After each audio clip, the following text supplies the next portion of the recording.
When it comes to women's health, I read an article just recently, an ABC report. 15,000 women around Australia interviewed or surveyed, and just an extraordinary number of women who reported, I think it was nearly 2/3, 67% reported feeling nervous, on edge, anxious every single day. Something like 46% of them had been, or 46% of the interviewees had been diagnosed by their doctor or by a psychologist as having actual depression or anxiety, which to me is just an extraordinary number. Just, you know, and that's just one health statistic. I think 50% of those women reported themselves as being overweight or obese, and yet 70% of them reported exercising for more than 2 hours every week. So it sort of indicates that women are trying to do something about how they find themselves or their state of health, but it's not really working.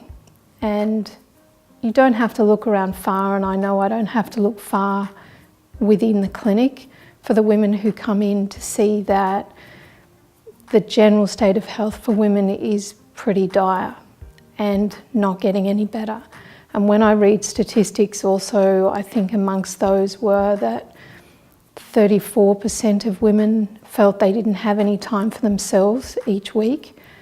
It's not really any wonder why, because in my experience, women are just running from pillar to post, morning to night, and just there are no stops. And the unfortunate thing that I see in clinic is that women don't actually stop until they get stopped, and that we need to actually take a closer look at ourselves as women and have a look at the current state of our bodies and where we are actually at.